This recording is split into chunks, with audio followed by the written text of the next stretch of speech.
let's get started. So welcome everybody. This is our third winter talk of this year, and it's an absolute privilege to have John Kelly with us.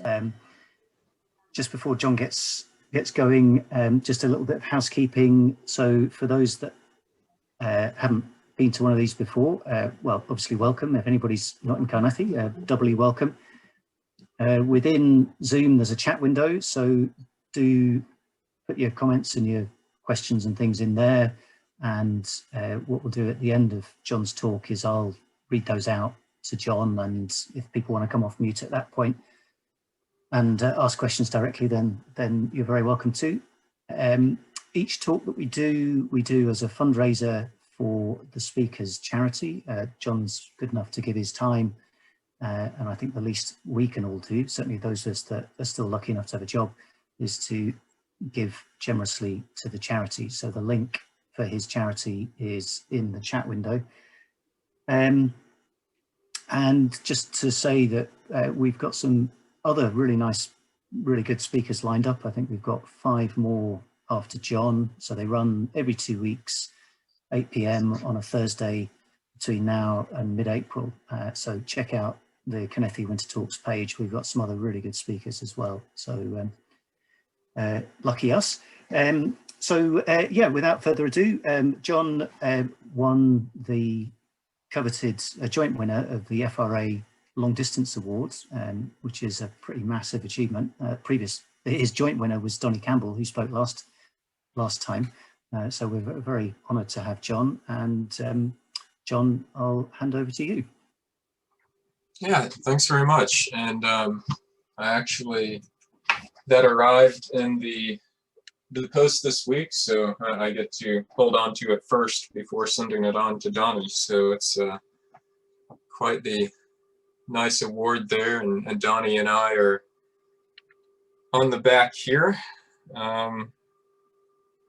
just right there up at the top. That is probably not visible at all on the camera, but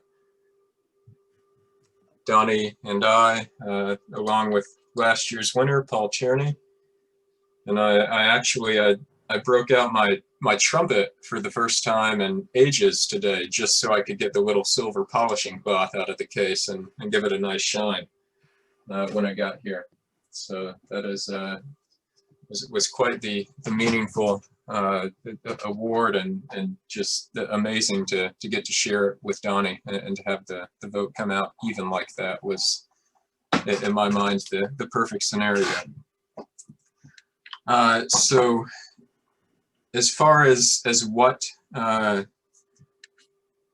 merited that award is this little trip around the UK that I'll share with you here. And I made up my own name for this, called it the Grand Round, as my goal was to link the 3 big classic fell running rounds: the Paddy Buckley round in Snowdonia, the Bob Graham round in the Lake District, and the Charlie Ramsay round starting in Fort William. And so I moved to the UK about 2 years ago, and when I found out I would be moving, I eagerly started researching fun adventures I could have and what I could do, and the rounds really fascinated me. Just something getting out there and having the objectives be the peaks, and not having a defined trail that you're running on, but having that element of creativity and how you're getting from peak to peak. And I decided to expand on that a bit and see if I could cram them all in together and get a nice adventure around the UK, and combine my passion for mountain running with my other big passion, which is cycling, which I actually enjoy a bit more on the road than in the mountains.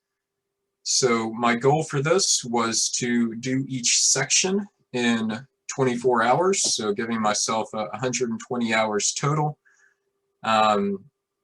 The overall stats for this comes out running wise at about 192 miles and 84,000 feet of ascent, and then adding about 590 miles of cycling and another, or sorry, 400 miles of cycling and another 17K of ascent. So I made it just over that 100K ascent mark.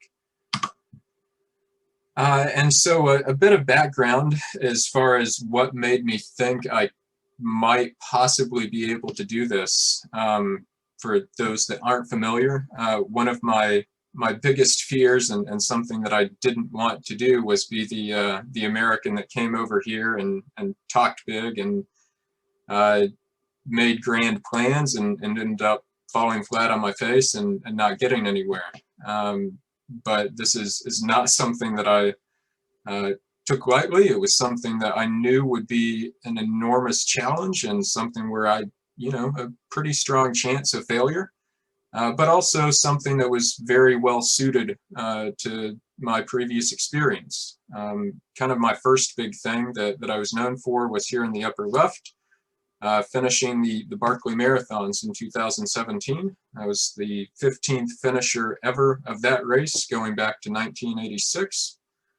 And still actually the defending champion, because no one has finished since then, with last year's race though being canceled due to COVID. These kind of 24-hour rounds are also not something that I'm completely unfamiliar with. There's a low-key, relatively unknown race in Virginia called the Wild Oak Trail. That this here is with Dennis Herr, who is a bit of a legend in the area, and I'm the only person to do that in under 24 hours with a 112-mile race and 32,000 feet of ascent on that. And then the cycling part, I was for a brief period a professional triathlete. I went through a few years where I did triathlon in the summer and ultra running in the winter, and decided that before I gave triathlon up, I would go pro for one race. And one of my maybe proudest and more dubious records is I have the slowest swim ever in a sub-9 hour Ironman by a solid 3 minutes. So you can actually see it was this race here, the Ironman Arizona, and you can kind of see the words coming out of my mouth as I finish the swim and look down at my watch and see my time there. So ditching the swimming and having something that allowed me to focus on the running and cycling was quite the appealing challenge. But in the end, as far as whether this is something that's foolhardy or crazy, I don't necessarily think those things are mutually exclusive. These are some of my proudest moments in running, and as you can see, it, doesn't necessarily look all that happy or thrilling in the moment. This one here is after just a marathon, just a normal marathon where I look dead to the world, and down here at the bottom right is after last year's spine race, sitting there on my pop plan outside the Border Hotel. So I did have a go at this. Shortly after arriving in the UK in 2019, I was able to get up to Snowdonia in the Lake District a bit beforehand, but without a lot of days out in preparation for this, and I had a rather rude introduction to British mountain weather in the process. So on the left here, this is on the Bob Graham round on that attempt, and on the right is on the Paddy Buckley round. So quite similar conditions on both rounds and really throughout the entire thing. So that's, I can't remember what, that might be grade in on the Bob Graham round, where I'm struggling even to stay on my feet down to the summit. So that first year, I made it through the Paddy Buckley and through the Bob Graham, both in under 24 hours, and got on my bike, headed up to Scotland, and decided that there was simply no way that I could stay safe and ensure that I could stay alert and awake riding my bike up there on the main main highway on the A road getting to Fort William with the heavy traffic. So I didn't make it very far before I decided that was it, and was already kind of formulating in my head how to improve it and how to do better. I view these things as kind of the, there's no, of course, I don't want to go out and fail when I do one of these things, but there's really no better preparation for success than a previous failure. So this is something that I very much learned from, and refocused my strategy for this year. Altered my schedule a bit. Perhaps one of the biggest things was that I stretched out the schedule to allow a bit more time for sleep, stretched it from 100 to 120 hours. I was much more cognizant of the weather and what that would cause, particularly on sections of the Paddy Buckley where it's rocky and quite treacherous when it gets wet. And I also allowed myself support on the bike. So the first year I did the cycling solo, and this year I decided to ride with one or two other people at the same time, partially for safety and partially to give myself a bit of a draft at times.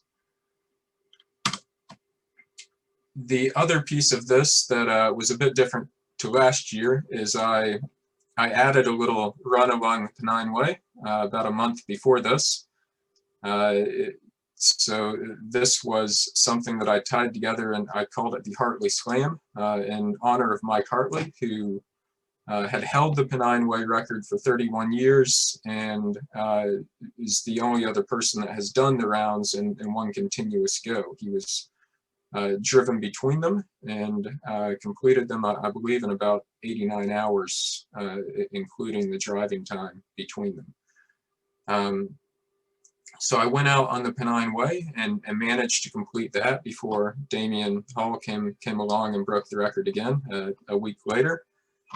But this was crammed into a month, not because I thought it would be fun or because, you know, anything really other than COVID. I waited until the restrictions lifted to do the Pennine Way, and then my wife and I were expecting a new baby in September, so I really had this like 6-week window where I had to cram everything in between the baby arriving and COVID restrictions lifting.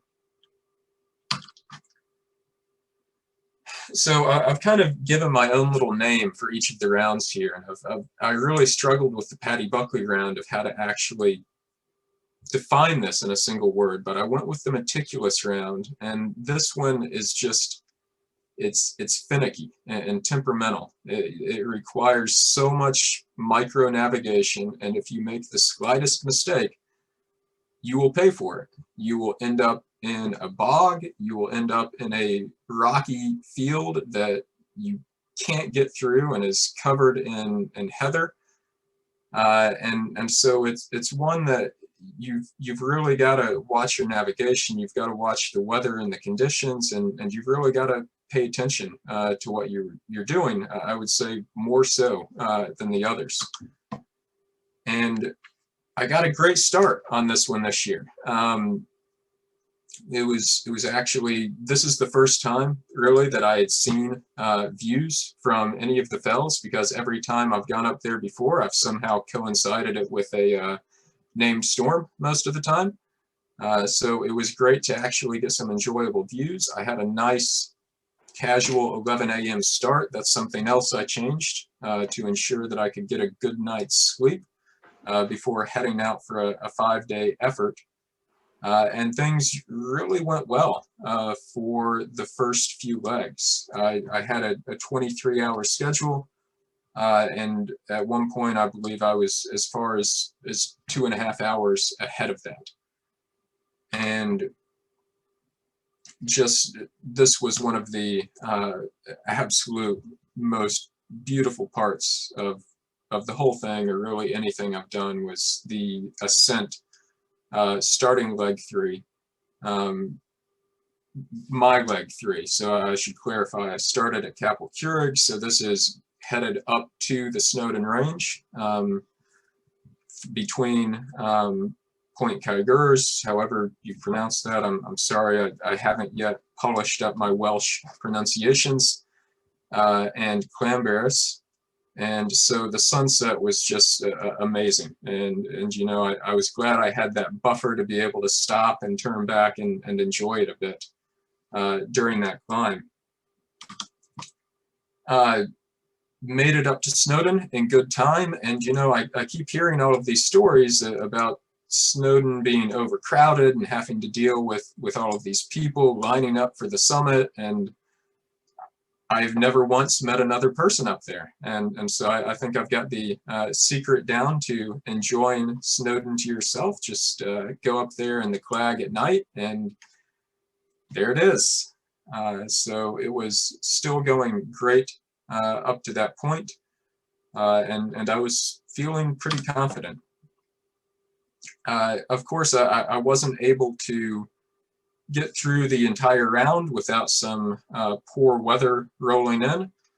And leg 4, going between Clamberis and Triffin and on down Triffin to Clinogwin. This is really my, I don't necessarily want to call it my least favorite part of the round, but it's by far the most difficult for me. I have never once made it down Triffin without losing less than 20 minutes on my schedule. It is rocky and treacherous, and if it's wet, I have no desire to try to run down this in those conditions. Just to give you a point of reference, there's a race that goes down Triffin each year, and the record for it is, I believe, 9 minutes. And my average descent down Triffin is like 40-something minutes. The guy that set the record broke both of his wrists in the process, and I really have no desire for that, particularly at this point in my challenge year. And fortunately, I was guided by Michael Corrales-Mills, who I believe has the second fastest time in about 11 minutes, which is still insane to me. So this section is rocky, it's treacherous, and I have never done anything but lose time on it. But at this point, I was still feeling quite good, and I was thinking to myself, you know, I'm ahead of where I was in 2019. I don't have any injuries like in 2019, so you know, as long as nothing disastrous happens, I'm still good. Just take it easy, and we'll get to the finish. And you know, I lost a bit of my 2.5-hour buffer, but all things said and done, it went quite well. I only had to put on my jacket one time throughout the entire thing, and ended up with a 22-hour finish. And you can see here, based on my 23-hour schedule, I shot way up ahead of it, and then I hit leg 4 here, going over the Gleeders and Triffin, and started to drop back off. I think also part of this, if any of you ever plan a Paddy Buckley round, the pace calculator, I think, is set up for you to start at Clamberis. So the pace calculator has legs 1 through 3, or 1 and 2 equal to what my legs 4 and 5 were. So I was doing my last 2 legs when the pace calculator thought I should have been doing my first 2. And I think that's what results in this big decline a bit here at the end. But this was great. I was about an hour ahead of what I did in 2019. The plan was to get a nice little sleep there in Capel Curig and head on out on the bike. Unfortunately, I wasn't able to sleep much. I was in a van parked next to a busy road and just honestly not quite that tired yet. So I got about 45 minutes and then headed out in fairly decent weather, loaded up on some fish and chips and a burger in between there. So I do think that is one nice thing of having the cycling in between, is I'm really able to load up on food before heading out on the bike, and then on the bike itself I can, you know, down 500 calories an hour, no problem. something that I definitely cannot do while I'm running around the hills. Had to stop in a car park right outside the Queensway Tunnel on the right before entering Liverpool there in Birkenhead. And this is something I had planned, as the Queensway Tunnel is open to cyclists from I think 8 p.m. to 6 a.m. And so I stopped there and got a bit of a better nap. I slept for about an hour, picked up some McDonald's and loaded up on calories again. And this was really a result of last year. I tried to cross the river on the bridge, and it ended up being closed for repairs, and I was cycling up and down the river for about half an hour before discovering that there was no other way across, and I had to go wait on a bus and get on a bus for it to take me across the river. Lost a significant amount of time and kind of was frustrated with the fact that it ruined my goal of doing the whole thing self-propelled, not moving forward with anything other than my own power. So this year I opted for the tunnel, and we timed it perfectly. We got there at 8 p.m. To be faced with a sign that said, the tunnel is closed to all traffic starting at 8 p.m. due to construction. So that was a bit of a frantic moment, but they ended up letting us through, fortunately. I don't know what would have happened if we had arrived at 5 past 8. But really, there's no other way.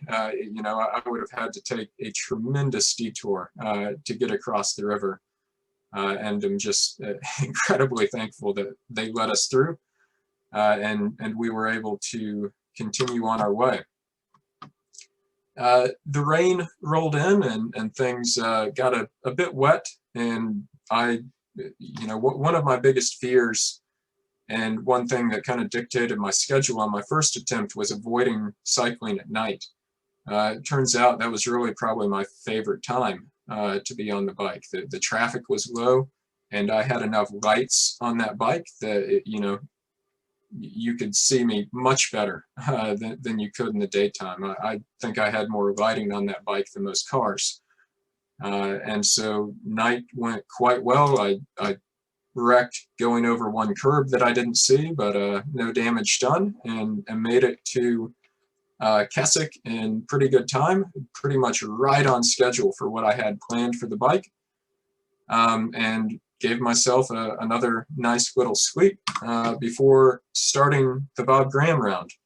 And this one is another that I took a bit of time to come up for the best word, and I went with duplicitous because this is the one that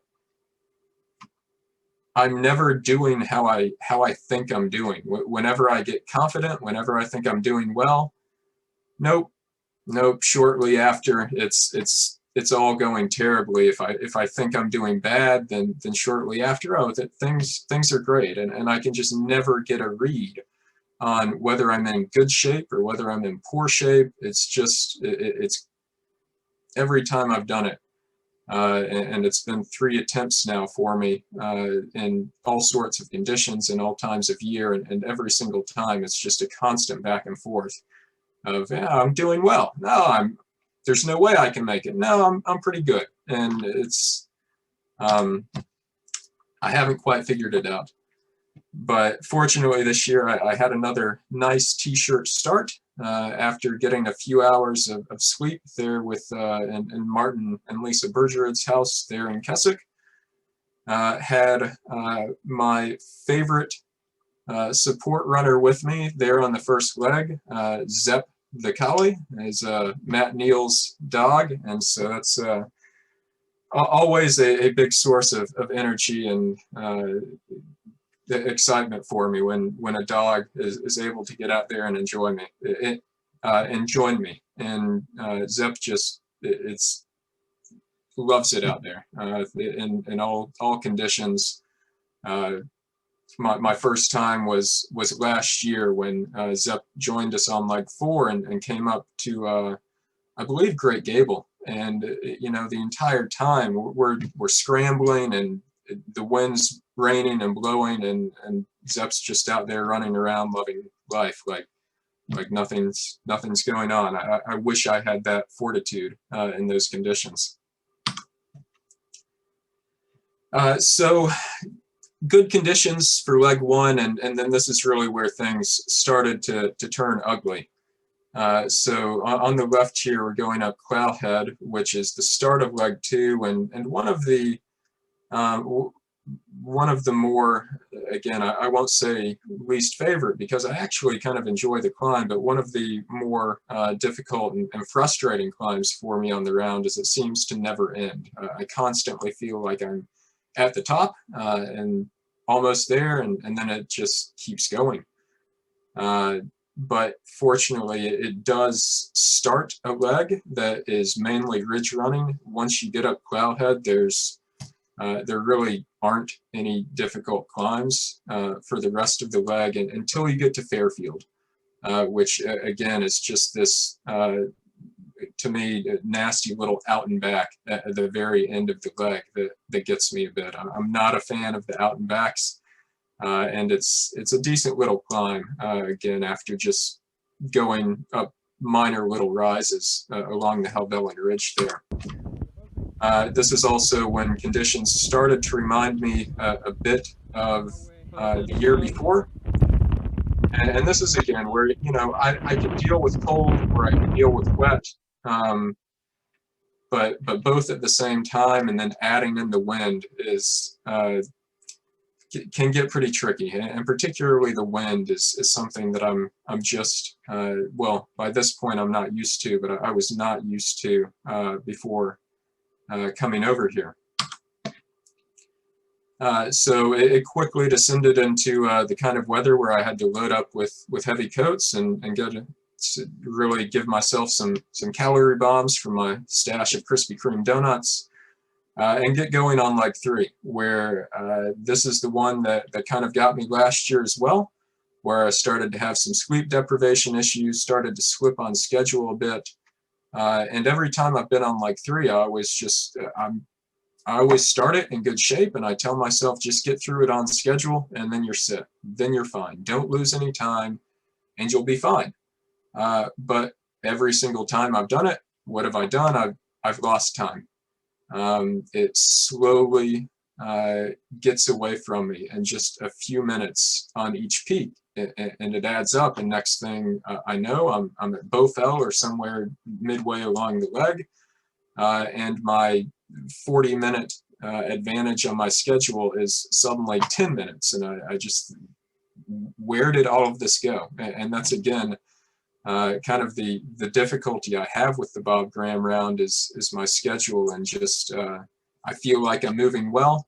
I feel like I'm moving at a constant effort, and just I'm constantly fluctuating between ahead of schedule and behind schedule. So I made it through leg three, just a little bit behind my 23-hour schedule. And since the real goal was just 24 hours, I still felt okay. And again, I was telling myself, you know, this is where I was in 2019. You feel better than you did in 2019. The conditions are a little bit better. So you'll be fine. Just no disasters, and you'll be fine. And then leg four came. The weather was a good bit worse than we expected. We thought it was going to clear up. That the rain would pull out, the wind would ease up, and we would be good, and fairly minimal protection. We got up there, and things weren't going so well, and I ended up getting separated from my support runners a bit, and with knowing where I was on the schedule, I kind of had a choice at that point of, you know, I can wait around and I can try to rejoin them and essentially guarantee myself that I'll finish in, you know, 24 to 25 hours, which is not something I wanted to do. You know, that would mean I had done worse than I did in 2019. And so that's not something that was really an option that I entertained for very long. The other option was to push forward. And that's a bit more of a high risk, high reward approach. I felt that if I did that, I could still finish under 24 hours, or it could end up in disaster and I could finish in like 26 or 27 hours.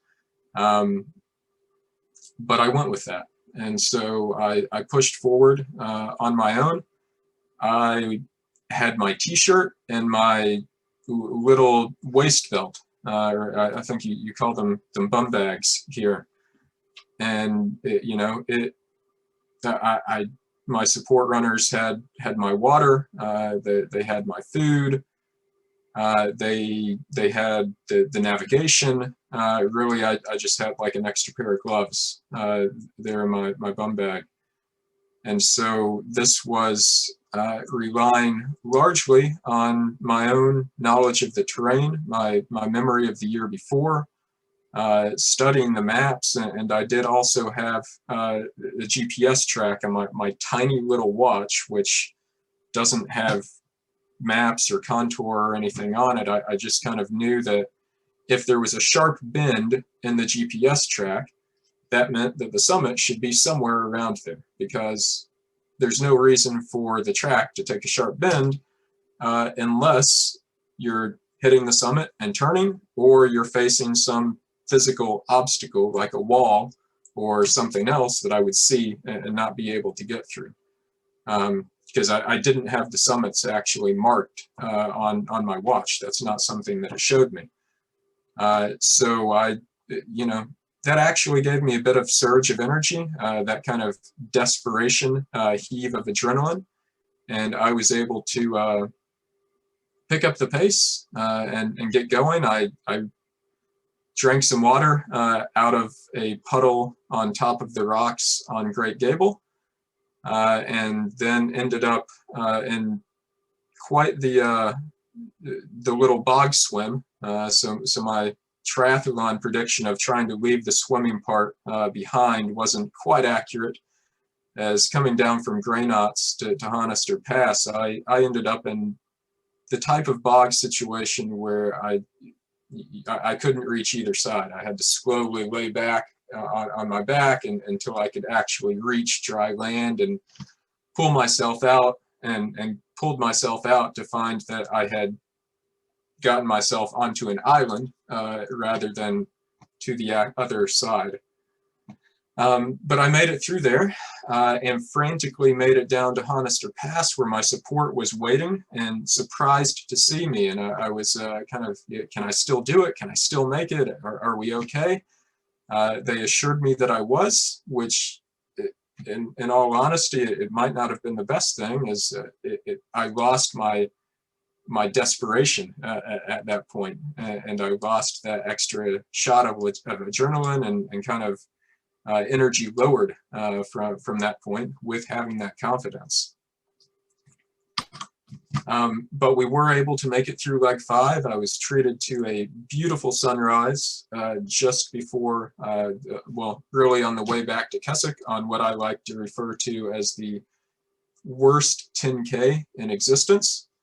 After you come down from the final top there on the Bob Graham round, you've got about 10K on the road, and it's awful. So managed to shuffle my way along that and finished in 23 hours and I believe 40 minutes, which is a 2-minute improvement over my 2019 time. And again, I love this chart because to me, this is exactly how most ultras go. You start out and you're feeling great and you're making time on your schedule, and then you hit a peak and things start to go downhill. But it's not constant downhill. You're able to bounce back out of it and have another little peak before heading down again. But then you're able to bounce back out of it and not quite as much this time before you start to head back down, another little bump, and then finally you realize either you're going to make it or you're not going to make it, and a nice little descent to the end. So this little descending with the peaks and valleys. This is really how I view every ultra marathon in terms of fatigue, both mental and physical. I believe this one is actually my little shot of adrenaline there on leg 4. And that's one of those things that to me is something that you would never want to happen ahead of time. You never go out and do these things and think, oh, I hope I'm out there with no extra kit or food or navigation by myself on leg 4. But after the fact, you kind of say, wow, that really made it quite the adventure, since with still being able to do that. So you know, it's the challenges like that, it's the unforeseen obstacles that really make it all the more satisfying after the fact, because those types of things are going to happen. They are always going to happen. You never know when they're going to happen, what exactly they're going to look like, but these things are never perfect, and to me that's what's so exciting about them. There's always something that you can look at that you can maybe improve for the next time. So I then had the matter of a cycle ride from Keswick to Fort William. This one about 230 miles. I was able to nap for another few hours there in Martin and Lisa's house there on a kind of roll-away mattress in the living room. And this was the point for me that, of course, I'd never been past here. I certainly felt a bit better than I had in 2019. Definitely not feeling great, of course. But I was, you know, I was definitely going to get Scotland this time. There was no choice. There was no second guessing or doubts this time around as far as making that ride goes.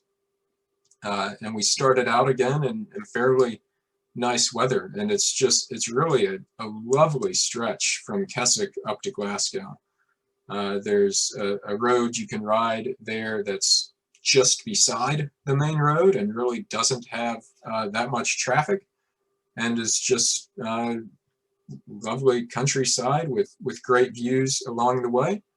And I was feeling pretty good, especially I made it as far as Ecclefechan before taking a small nap, and after that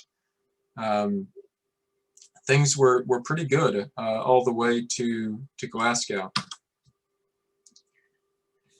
After Glasgow, the weather really again got bad. It got windy, it got cold, it got rainy, and it was rough.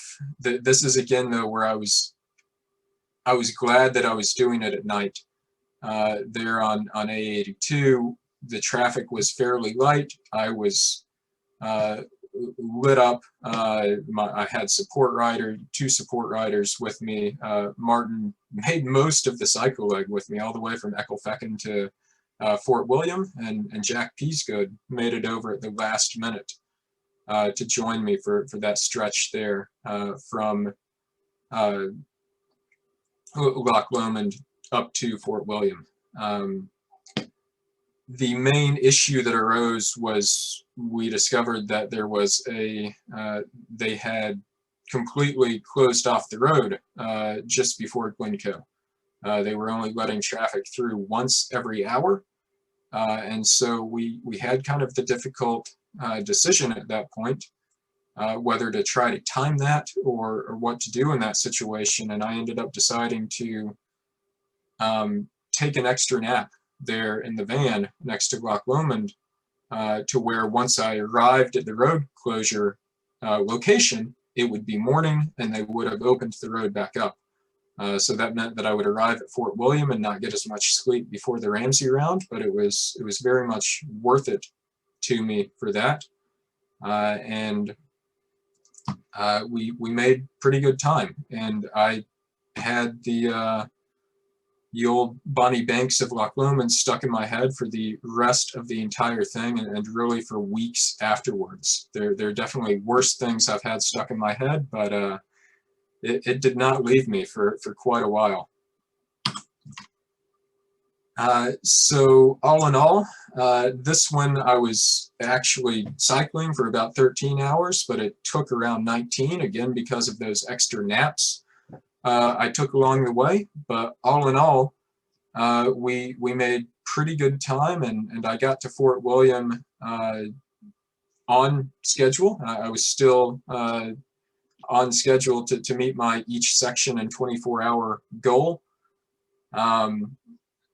And at this point, I was about 92 hours in with roughly 10 hours of sleep on it. And I was glad to be off the bike, and the only part that remained was if I fell asleep, then, you know, no harm done. I'd be there on the side of a hill somewhere instead of on the grill of a lorry there on A82. This is the one that really, it took me no time at all to figure out my word for it, the wild one. I loved the Ramsay Round. Of course, I wasn't in the best mental or physical state for this, and it didn't give me very good conditions, but it was the first time, to be honest, that in the UK I felt I was really out there and in the wilderness. Everywhere else, the Paddy Buckley Round, the Bob Graham Round, they're gorgeous. They're beautiful places. But, you know, you're going through little towns, you're running through people's farms, there's fences, and there's road crossings. I never really feel like I'm out there. Like, you know, in the US, I get out in the Sierra Nevada or Colorado, and it's just, there's no one. I know that there's no one. For miles and miles, it is pure, pristine wilderness, and that's how I felt on the Ramsay Round. Knowing that now, I may have chosen to do it first with the limited support that the Ramsay Round can have, but there I was. I started it right on schedule, 96 hours into it after a bit of a sleep again, giving myself perfectly the 24 hours to finish and get under my 120-hour goal. And I'm still, I think, all things considered, moving pretty well there at the start. You can see I've got some tape there on my right shin. Towards the end of the Bob Graham Round, I had started to get some tendonitis there, which is something that happened to me in 2019. And so that was a bit concerning for me. But at this point, I was at least still able to run on it, and I felt that, you know, hopefully I could make it another 24 hours and finish on it. Weather, again, pretty good at the start, and some absolutely beautiful scenery. This is one of my all-time favorite pictures here, where I have a rainbow shooting out of my chest on one of the early descents. I also, though, for the first time, amazingly, I think this is the first time I had a bad fall on the entire thing. I tripped up going over some rocks, gave myself a nice gash in the knee, but nothing too horrible. And then I, of course, got to pass Donnie as he was out there on his Monroe's round. That's you know, the chances of that happening are just incredible, that we would pass each other there. And of course we stopped and chatted and we gave each other a little fist bump and continued on our way. I don't think any words were said. We both had a business to attend to, and I think we both had a knowledge of what was coming our way. You know, as far as I showed at the early on some of the rough situations I've been into as a result of doing these things, and the horrible look that it gives me near the end of it, but views like this are just, to get to see these and experience these in this way is just amazing. And this is, again, for me, entirely unique as far as the places that I've been, and just loved seeing this on leg one. And I was doing well. I was ahead of schedule for most of leg one. And as you can see there, I'm still moving fairly well. I can tell that I'm starting to favor that right leg on the descent just a bit. You know, my stride's not quite even, and I'm kind of ginger on that right leg, but all in all, still moving pretty well. And I think I was around 40 minutes ahead of my 23-hour schedule, and my schedule had naps built in. So if I just didn't nap, then I had plenty of time. But then the clear views quickly ended. And Storm Ellen came in.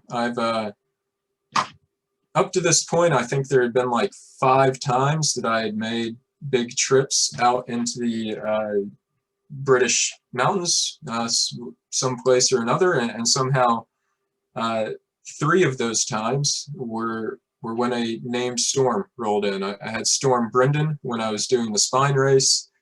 I had Storm, I think, Ciara, maybe, when I was in the Pentlands, February of 2019. And now, up on the Ramsay Round, here comes Storm Ellen. So if you want to head to the hills, maybe try to do it at a time when I'm not on my way there. And that quickly went south for me. I was kind of at the edge in terms of fatigue, and it really just pushed me off a cliff and completely broke me, physically and mentally. Quickly back to these types of conditions.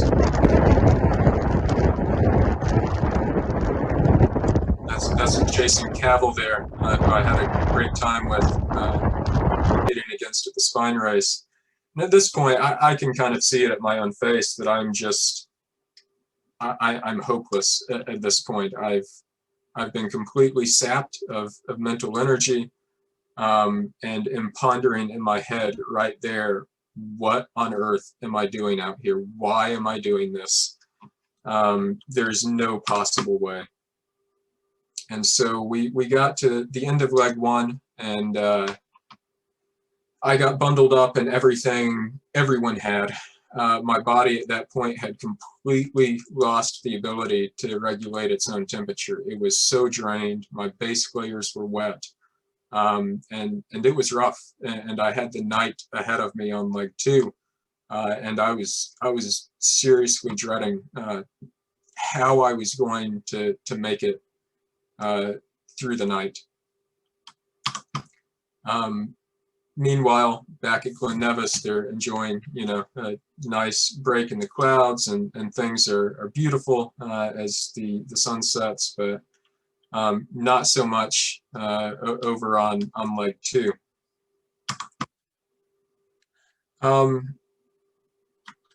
Well, so before going to that, I'll just leave it here on this nice hopeful picture as I talk about the worst stretch. But the night was, you know, I broke into an abandoned, dilapidated, condemned bothy there at the lake, and tried to nap on a rusted out set of springs from an old mattress. Was entirely unsuccessful. Kept moving along, tried to sleep again in Allie Bevan's bothy bag, there where you cross under the railroad tracks just before heading back up. Also entirely unsuccessful. And that's the point where I'm really dreading going back up where it's going to be even colder. I'm struggling there with the coldness and the wetness and the sleep deprivation. But I at least know that we know our exits. I was there with support runners that knew what they were doing. And I continued on. Unfortunately, I did start to warm up a bit. I was still just completely wrecked as far as fatigue was what went, but I was warm, and I actually started to strip off some layers. So we made it through leg 2, finished just about as the sun came up.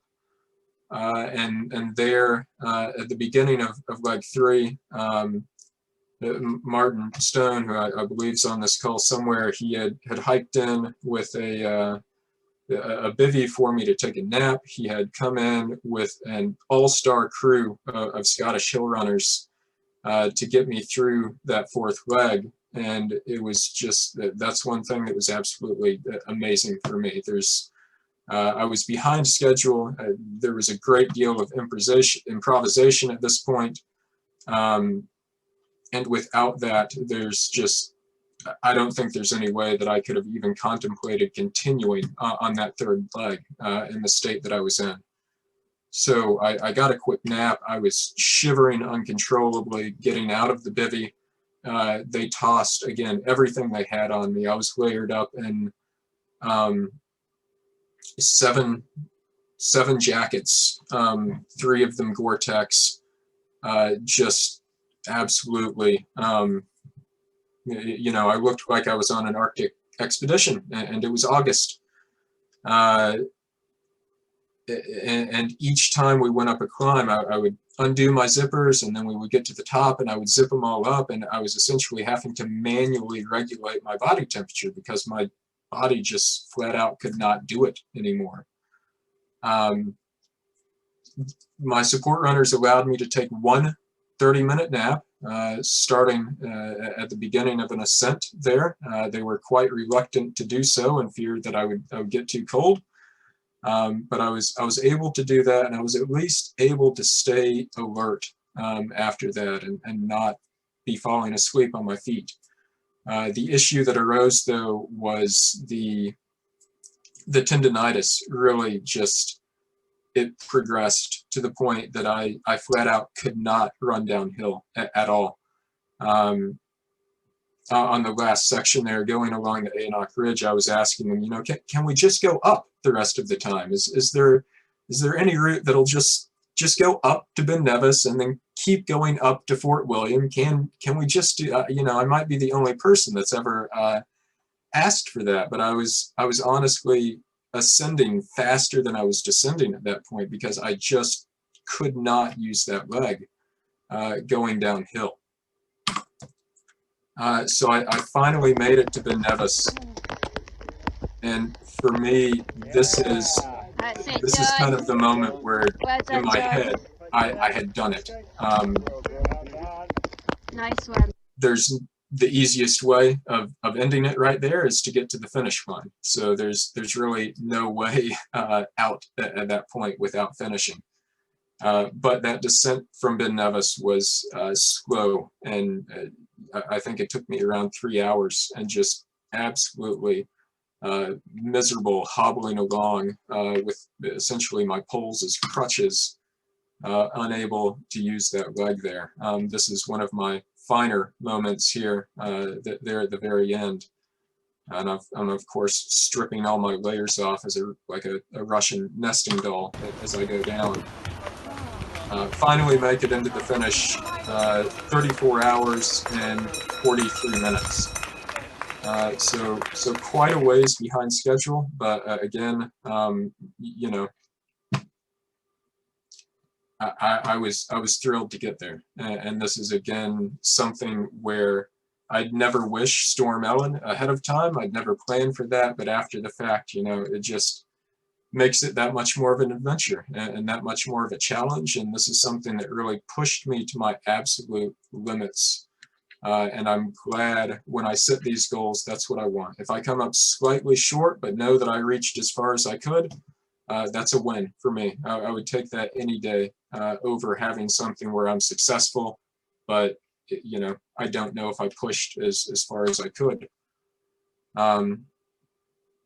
So at this point, sleep, food, and you can see here this one is I had that nice little peak above schedule there, and then just as Storm Ellen rolled in and just dropped off a cliff. You can see that I actually maintained a fairly constant pace. It was just a pace that was too slow. until I hit that Ben Nevis descent, and then the pace got even worse going down that to the finish. For 2 years, my dream was to finish this off with a full English, Welsh cakes, and a Scotch egg as my celebratory meal. So I managed to pick that up. I threw in an American apple pie as my own little addition to that. And I also had my UK invention. This is something that about 5 years ago, you can see little even more baby-faced me here enjoying my invention called the Crispy Bow, which is 2 Krispy Kreme donuts and a Cajun filet patty there in the middle. I expanded this to my UK version of fish and scones, which you know, it was good, but I wouldn't say it was better than the sum of its parts. I don't know if I would repeat that one again. But you know, I'll consider other options. So again, going back to the initial question, was this foolish or just crazy? You know, again, I think a bit of both. It's something that was a truly enjoyable adventure. I got to see so much amazing terrain, a huge part of this country. I got to enjoy that with incredible support that came out to help me along on this adventure, and I really learned a tremendous amount about myself in this process, which, you know, that applies to running and it applies to everyday life, things that are a bit more important than just you know, running aimlessly around the hills.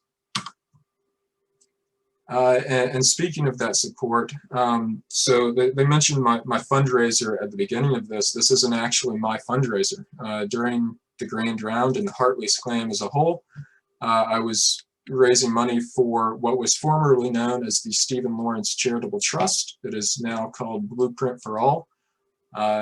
Thank you so much to anyone that gave to that. I was able to meet my goal. I was also able to get a tree planted for everyone who supported me through Trees Not Teas. But when it comes to these things, I think that as much as the monetary contributions are valuable, the spreading awareness of some of these causes is just as important. And so this is Nikki Ligo here, who was my main road support throughout the entirety of the Pennine Way. She also happens to be a doctor and helped me figure out some stomach issues on that in all honesty, kind of fixed me up for the Grand Round and prevented that from being a problem again. And for years, she has been raising money for Duchenne muscular dystrophy, which is something that a terrible disease that affects children. She has done double Pennine Ways, done a Pennine Way with her daughter, all sorts of fundraisers for this. And this is a cause that is uniquely situated right now, that the end is in sight. There's some very promising treatments that are in clinical trials and have shown success in clinical settings, and it's a matter of getting that over the line into actual real world treatments at this point. And so, as with so many other things with COVID in the last year, causes like this have taken a bit of a back seat. And so this is one that I think is incredibly worthy, and also rather, you know, again, not a lot of people are aware of this. And so just something that I want to spread a bit more awareness of that, and hopefully get a bit of support for that cause. Speaking of support, this is everyone that supported me, both on my 2019 failure and this year. Again, I consider that 2019 failure very much a part of this year's success.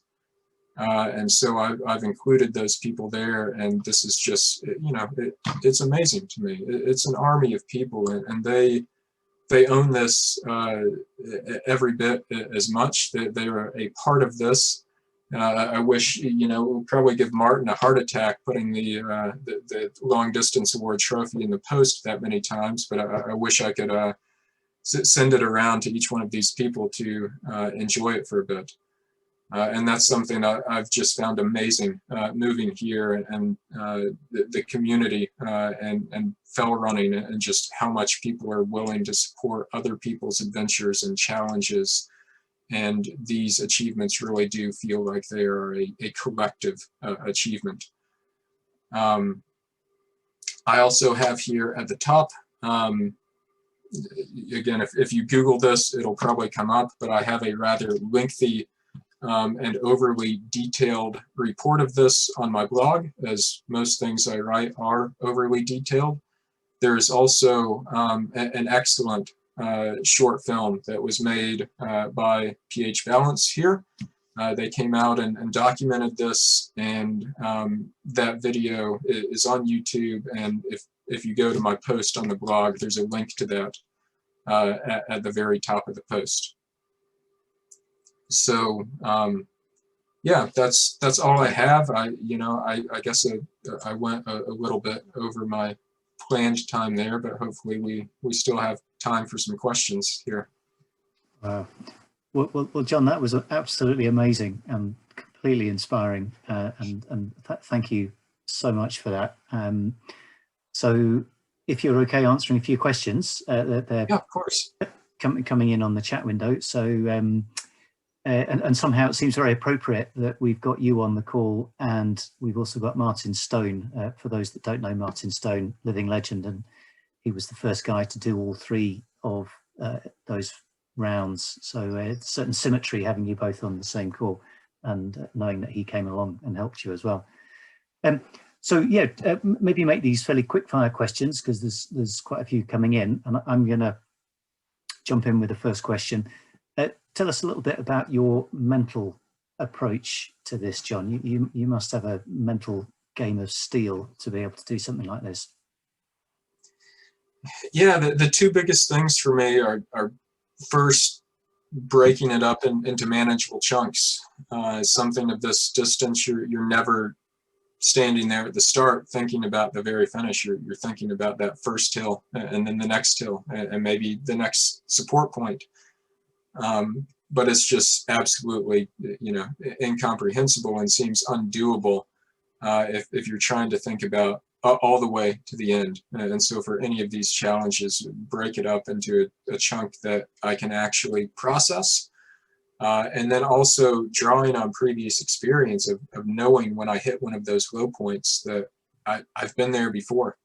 And I can pull out of that. Like I showed on my Bob Graham chart, there's going to be a little pop back up out of that valley, and I'm going to be able to continue on. And then the final piece is just remembering why I'm out there, and everything that's gone into it. And to me, that's another thing where the support is huge, because for me, it's one thing for me to stop on my own, where like, I'm done,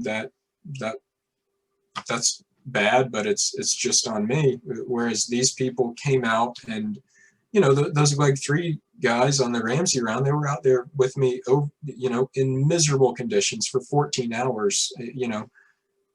Finley Wild did the entire Ramsay round in less time than we spent on leg 3, and he did that like 2 weeks after joining me on leg 3.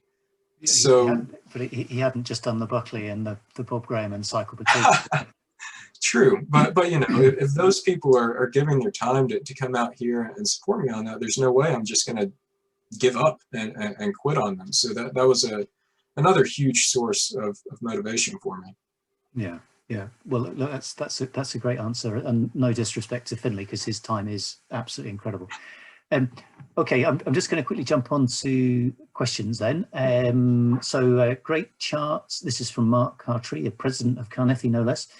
Great charts. Were they your idea, or did they come from somewhere else? Yeah, that's something I did myself. So my day job, I'm a data scientist, and so I'm very much a bit of a nerd, and I plan these things out, and afterwards I try to figure out where I went wrong and what I could have done better on my pacing and on my schedule and everything else that I did. So this was just looking at my plan versus what actually happened, and the fact that they came out there with some pretty, to me, interesting patterns that tell me how to improve my plan. That was a nice bonus for me. Great. Okay. From Philippa Iveson, hardcore. How much sleep did you have in total? So I think overall it was about 12 hours, and I'm trying to remember if I had this on one of my, yeah, so about 12 hours there overall. That was mostly before and after each round, so that I wasn't you know, putting time towards sleep during a round. The exception was on Ramsay, where I attempted a few naps, and I was successful on one of those 3 naps. So I think, well, no, two of 4 naps, because I got a nap at first. So overall, I probably slept for about an hour during the Ramsay round itself. So it's probably 12 hours of lying down, but probably less time actually sleeping in a conventional sense. Okay, next question from another legend who's done a brilliant winter talk for us previously, Rob Woodall. Having pushed to your limits, any serious after effects? The tendonitis took a while to come back from. That was probably 2 or 3 weeks before I could do much running on that. I spent a bit of time on my bike to, you know, try to work through the recovery. But fortunately, there was nothing serious. There was nothing that concerned me as a long-term issue. There was just kind of the normal feelings of, you know, night sweats and hot flashes and being unable to sleep and unable to pry myself off a mattress. You know, the one thing that was bad in this situation is all of these symptoms that are, you know, perfectly normal after doing something like this. I kept thinking, was it COVID? Is this COVID? Yeah. And you know, it wasn't. Again, these are normal things, but it was especially with us, you know, having a child arriving a month later, it was made things a bit more nerve-wracking. I bet. Okay, from Nikki Dunn, have you ever had any physiological tests done? Are you indeed human? Incredible. I did have a VO2 max test done a few years back. I honestly don't remember exactly what it was. I think it was around 70. I don't really consider that my biggest strength. You know, if you look at, like in high school when the races were 5K, I was a good runner. I wasn't great. You know, I think my best time was around 17 minutes. So a big part of it for me, I think, just is my endurance, both physical and mental endurance, as well as my ability to take the training and take it consistently. And something that my coach has kind of discovered about me is I tend to bounce back from these enormous stimuli much better than most people. So I mean, doing the Pennine Way and then doing the Grand Round, that's something that I think is really the biggest piece of what I'm, I guess, gifted with as far as physiological things go. It's a pretty good superpower, being able to bounce back. My other superpower is I don't get brain freezes. So, you know, if there's ice cream at a support point, I can down a whole pint of that as quick as can be, and I'm good. Sounds like a useful skill, especially for an American. Claire Hopkins, a fabulous achievement. Did you ever zone out, hallucinate, or have the sense of being somewhere else while you were undertaking your Grand Round? So amazingly, I've never hallucinated. And all of my times doing these sorts of things, I've never had a legitimate hallucination. There have been times where, you know, like a rock might at first glance look like it's a person or an animal or something, but I've never had like an all-out vivid hallucination where there are, you know, unicorns running around in front of me or something of that extent. When I get extremely sleepy, I tend to just fall asleep. Like I can hit the ground right there while I'm walking on the trail and be gone. And that's there the start of like 3 on the Ramsay round. My support runners were really having to work hard to not let me do that, because again, I was still shivering at that point, and I wanted so bad to go to sleep, and I was so mad at them for not letting me go to sleep. But of course, I love them now for it, as I always do after the fact. But I've never, yeah, I've never had the hallucination experience. We just had to do it back to back 2 or 3 times in a row. So Kevin Turner, amazing John, congratulations on all your adventures. In the lowest moments, like Upper Kelly Camp in your Barclay finish, or the desperate attempt to sleep during the Ramsay, what did you do? What did you fall back on mentally to get you back up and keep going? So I think this will be pretty similar to my answer to your initial question. And the other thing that I guess I can add to that is at this point, and this is something I think I first really used this in my mental set of mental tools this year on the Pennine Way, is I'm so close. Like I'm out there on the Ramsay round, and sure, I've still got like 20 hours left or 12 hours left, and that seems like an extremely long time to be out there in a named storm feeling the way that I was feeling. But in the grand scheme of it, like all the effort, all the planning, all the training, all the 100+ hours previously, like relative to that, it's nothing. It's nothing. I was so close to the finish, and all I had to do was go another day or so, and I was there. So you know, get up and get there, and then it's done. That's a great mental approach. Claire McDonnell, wow, an amazing achievement. Do you have any more plans for UK running in terms of races, rounds, challenges? Yeah, I hope so. We'll see where the COVID situation goes this year. I actually had a plan I put together last autumn, where I was going to attempt to do the 3 rounds mid-winter solo unsupported. So you know, there's like a 20-day window there where I could do that. I wasn't going to do them one after the other. I'd give myself a nice 10-day break or so in between. But unfortunately, the COVID situation didn't allow that. I was able to get out and attempt the Bob Graham, and ended up running out of water and facing some dehydration issues, and stopping with 1 leg to go. So, you know, I wouldn't have been successful anyway.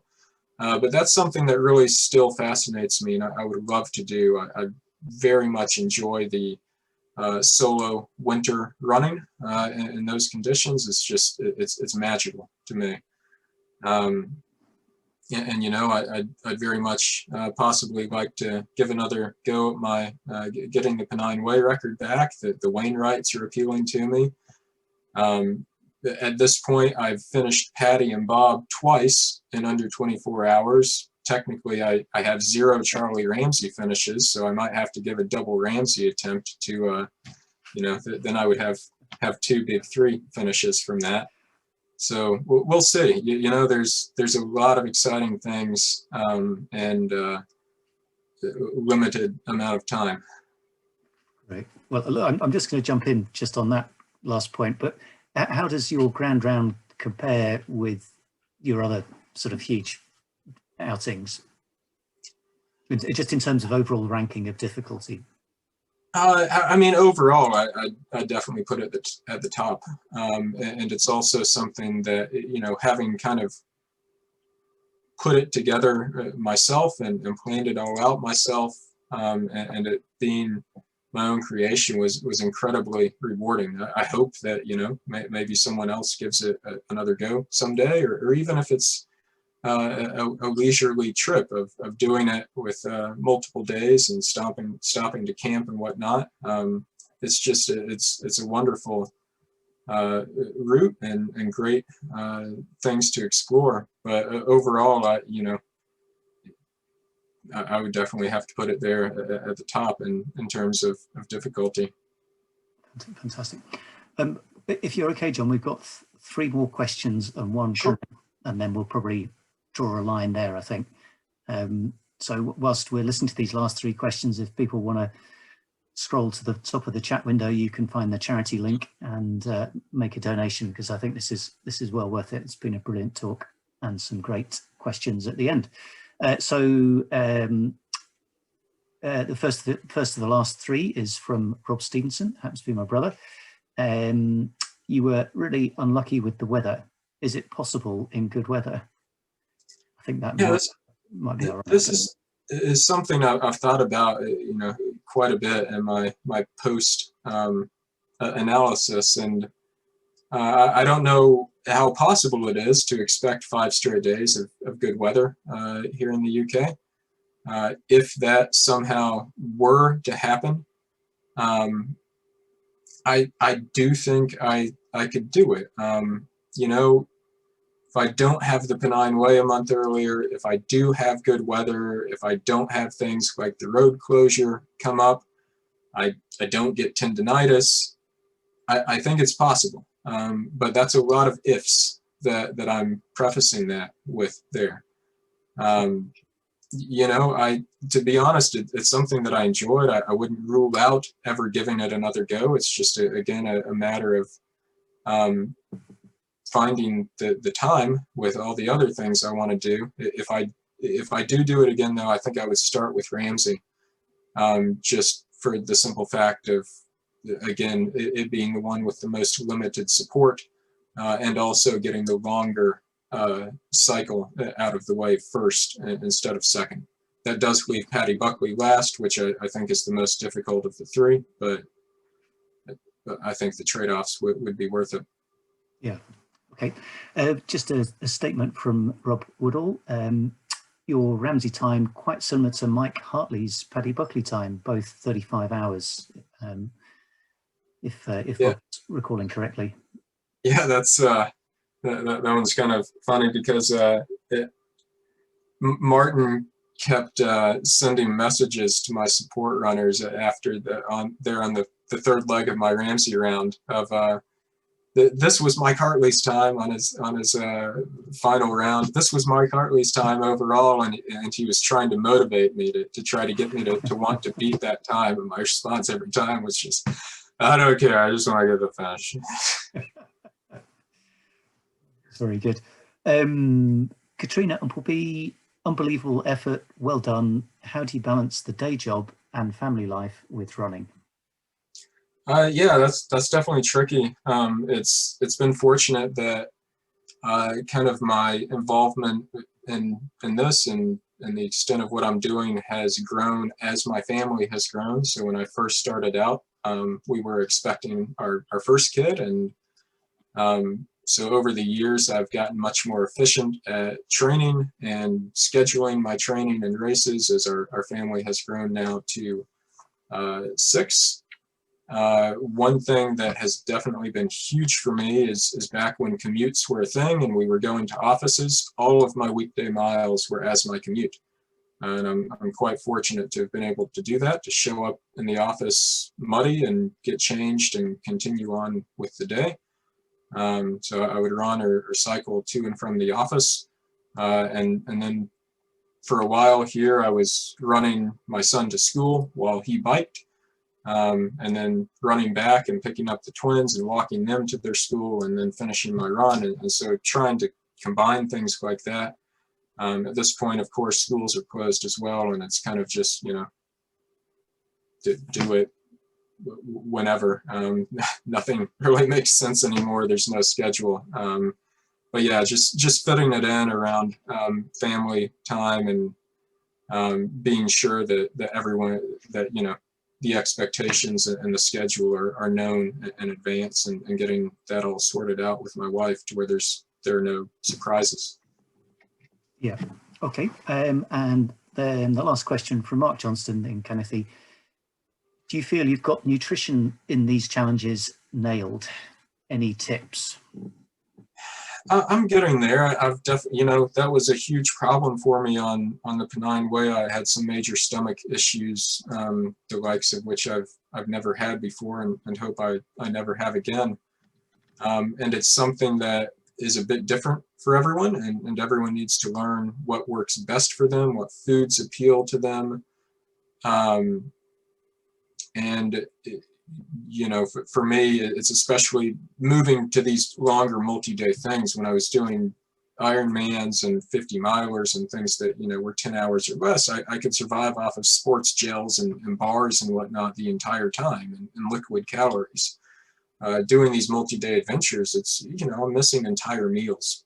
And so that's again where being able to refuel between sections and on the bike, downing fish and chips and burgers and entire pizzas, you know, that was huge.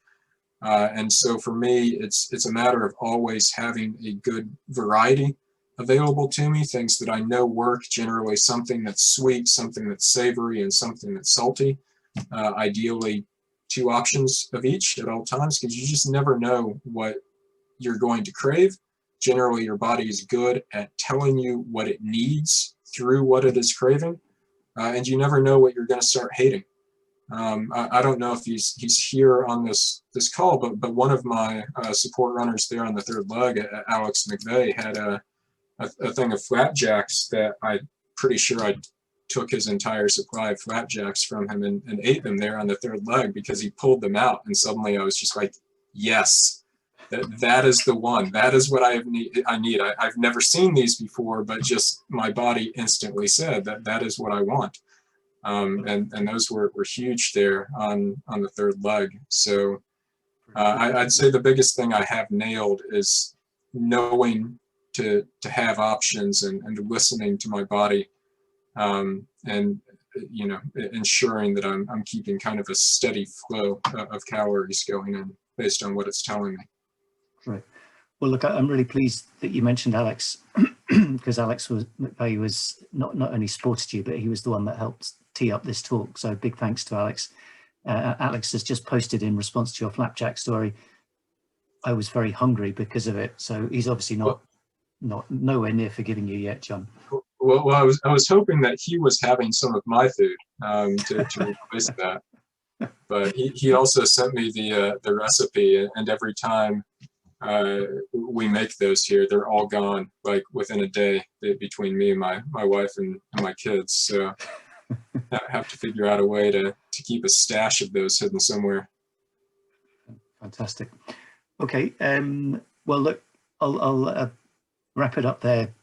John, we'll save you a copy of the comments in the chat, because a few people have said other nice things as well.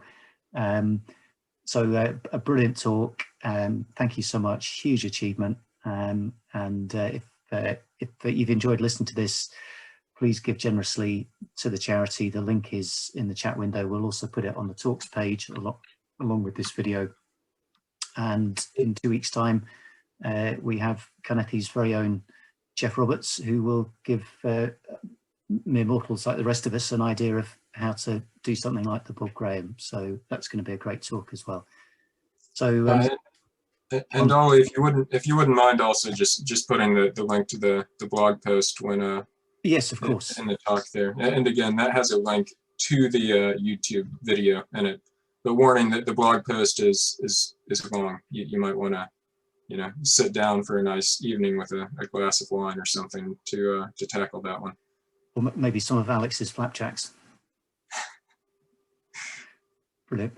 Okay, well, thanks again, John, on behalf of everybody listening in. Brilliant talk, completely inspiring, and thanks very much. And thanks Thank you all very much. Enjoyed it. See you in 2 weeks' time. Okay, cheers, guys. Bye.